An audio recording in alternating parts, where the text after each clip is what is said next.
So our next speaker tonight, he's a cattle rancher. He owns a meat company that supplies his own store in Vancouver called Pasture to Plate, but also supplies other restaurants, I will tell us. And one of his specializes is biodynamic meat. So I'm very excited to learn all about this. And please welcome Felix Schellenberg, who's come all the way from the Caribou to speak tonight. For starters, I would like to remind everybody that it is Organic Week in Canada this week. Big reason to celebrate.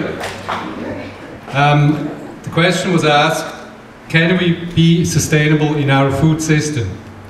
And the very short answer I can give you is yes, we can. The next question after this first one would be, can we as farmers do what we can with what we have, where we are? Does it ring a bell? Again, I would say, yes, we can. To clarify the position I'm taking, I want to briefly give some insights into agriculture and agribusiness.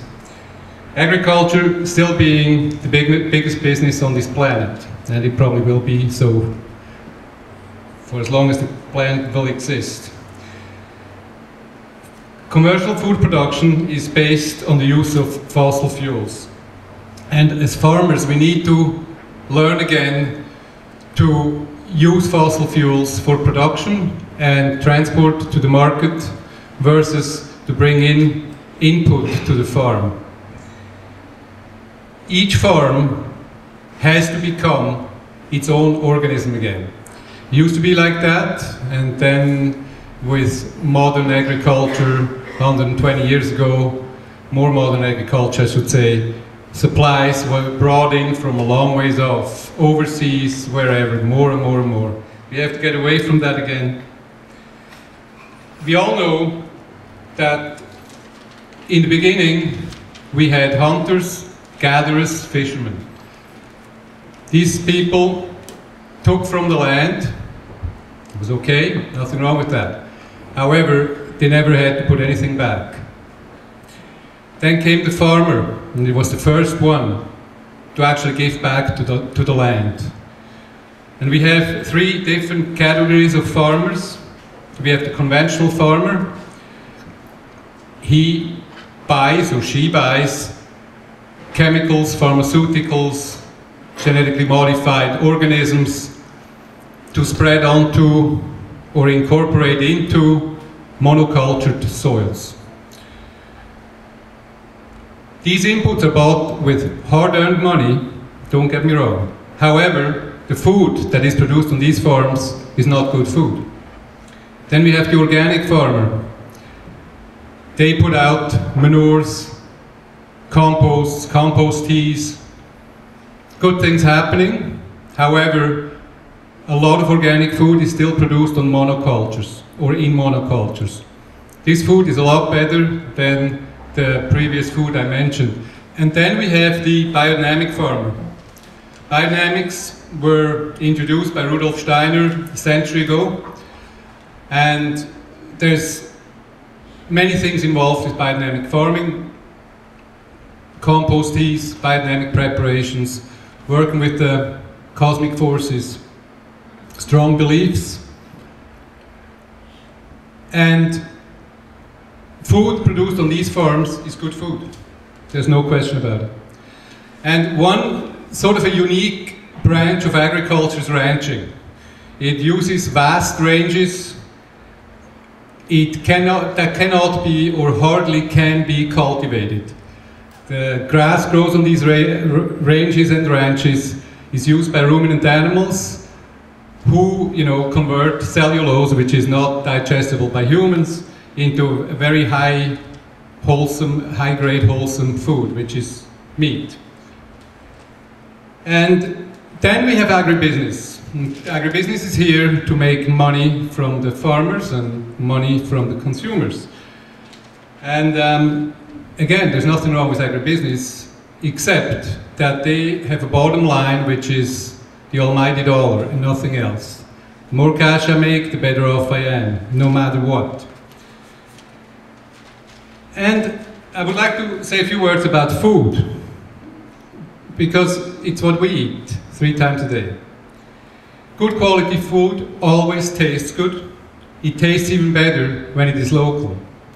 We all know the saying that we eat with our palates and our eyes, but we also eat with our minds. When we have food on the plate where we know where that food is from, we know the person that grows that food tastes good even when you're blindfolded. You trust it. And good quality food always costs more because its production is not subsidized in any form. Our exotic food, out of season food, cheap food is imported into British Columbia, into most of the Western world. We cannot produce many things, and cheap is usually done by cheap labor or subsidies. So, you know, if you want to eat well, you have to make a choice. You have to know where it's coming from. And when cheap gets to be the bottom line, which is the one thing agribusiness has in mind, and mega farms, then when cheap makes politics and politicians, then we learn, like we did about a year and a half ago or so, that pizza is a vegetable. It was legalized to be a vegetable in the United States many months ago. And when we learn that pizza is a vegetable, then we learn that something is wrong here. Can you as consumers afford good food? Again, I would like to say yes, you can. The average aging North American spends on every 100 food dollars 200 on pharmaceuticals. So imagine you buy good food, you spend 200 instead of 100 on the good food, you save the pharmaceuticals at the other end as you get older. Not a bad deal at all. You put $100 in your pocket. So how does Pasture Plate fit into all this? We are at Pasture Plate totally vertically integrated. It's a word, it can be an ugly word, it can be a very beautiful word. We grow from the farmland, ranch land, and we put it back onto the ranch land. We take care of the growing, the harvesting, the processing, the transport, and the waste. Everything is composted. We have waste in Vancouver, it comes back up with our reefer truck, it's composted. Animal remains at the harvest facility are composted, compost goes back on the land. This is true and total vertical integration. Again, where else do we fit in? We are certified organic by PAX. We are Demeter Canada certified. This means third parties come in. They check your books, they check your land, they open your doors. They want to see. Is it true what you tell? They're great organizations, mostly pain in the neck, but they say it's okay. These guys are serious. Then we also are beyond any certification body's requirements. We're grass-fed and grass-finished. This is guaranteed by Pasture Plate. We do not feed grain to our ruminant animals. Why not? 2 pounds of grain on a 1,000-pound ruminant beef cattle beast will change fatty acids, omega-3 to omega-6. We, in our diets, have plenty of omega-6 already. So we got to make sure the bit of omega-3 we take in is true and not altered into omega-6. That's why no grain to our cattle, guaranteed. No pharma, inclusive vaccines. Again, none of our animals have been getting any vaccines or any pharmaceuticals the last 15 years. And they seem to live quite well. They don't just die like flies. And the only supplements or chemicals we do not guarantee put chemicals on the land or the animals, guaranteed. The only supplements the animals and some of the land get is good quality sea salt. We do bring in grain for our hog and poultry production, and we have good plans in the works to start our own grain production on our own certified land. So why do we consider Pasture Plate to be local? Since we opened our own restaurant in Redstone, Labor Day weekend this summer, Pasture to plate meat travels between our harvesting facility, slaughter and processing facility, 100 meters, no, it's under 100 meters to our restaurant there. Bloody local, I would say.